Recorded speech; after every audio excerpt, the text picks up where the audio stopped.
Hello, IMAs. This is Uptight Sugar from Cleveland, Ohio. I'm Matt. I play guitar in the band.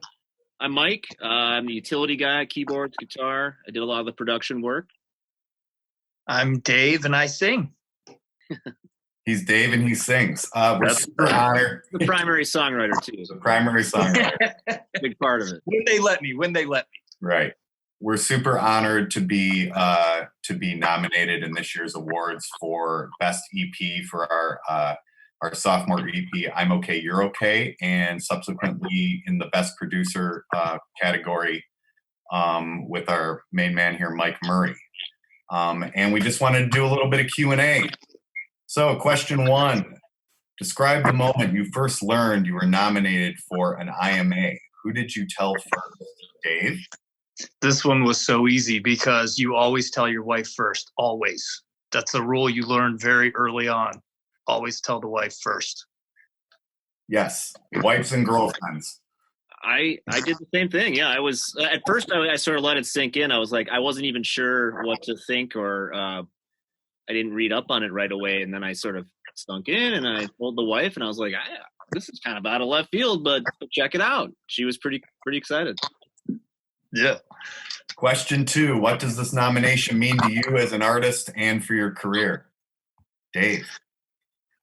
Well, I think that it's sort of a confidence booster. I mean, when you kind of get lost in doing all the work and then you put stuff out, it kind of helps to know that somebody out there gave it a listen and maybe even enjoyed it a little bit. So I think it helps get our confidence up to keep moving forward and making music.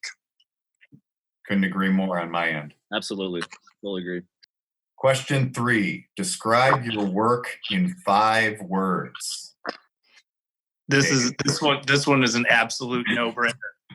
Check egos at the door. Ooh. It's the only way to make good music. Absolutely. A mantra to live by. Question 4, how does being an independent artist influence your work?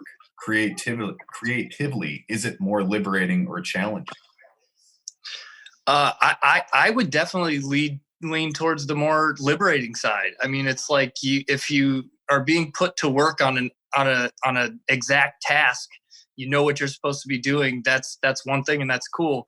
But like independently working on whatever you want, sky's the limit. No rules. Just go for it and see what happens. And that's kind of what we've tried to do. Yeah, I agree. I think it gives us a little freedom, and we never had a deadline that we were too concerned about other than self-imposed deadlines. So it gave us a lot of room to be pretty exploratory with our sound and became better producers, all of us together. So it was really fun. Yeah, absolutely. There's a lot of freedom in kind of the new DIY world, and at the same time, it might be initially easier if you have someone coaching you and giving you that direction in the beginning. I think that the room for growth is greater. So it's definitely thus far been an incredibly rewarding experience and evolution, and excited to see where it goes from there. Last question, gentlemen. In your opinion, what is the most underrated album or song of all time? Well, it's for you personally. It's obviously very subjective. But, yes. But one moment in history, August 1972, Long Beach, California. Leon Russell live. That's the record. Leon live. Go listen to it. It'll change your life. I like it. I actually have that's a tough question. Tough question. I would like off the top of my head, a couple that come to mind, like you guys probably know them, but I feel like they should have been bigger too. The Beta Band. You guys remember them? Yes.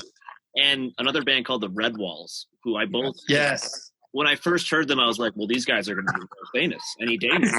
Me too. And I think they did great, but it was always a surprise that they sort of, you don't hear about them anymore. So they're 2 bands that I just have nothing but respect for. Absolutely. I really love that call, the Beta Band. 3 EPs by the Beta Band, just an amazing English group who just was timing and some things with the label that just didn't all come together at the same time, but just produced amazing music. There's one album by this Canadian band called The Deers. It's called No Cities Left. That was like a super influential album to me. When I first heard it, I was like, this is like this anthemic thing, this concept album that I've heard, and they've done some decent things, but I've rarely ever stumbled upon someone who's really known that band and known that album. A couple people here and there, but that one's really important to me. Nice. Yeah. And also honorable mention, anything by Weird Al Yankovic. He's a jokester, but he's a genius. Absolutely. Absolutely. Well, that's going to do it for the Q&A. I'm Matt with Uptight Sugar. This is Mike and Dave. Thanks so much, IMAs. It was absolutely an honor to be nominated for this award for Best EP and Best Producer. And we look forward to hearing the results next week. Thanks a lot. Thank you so much. Appreciate it. Thanks, guys.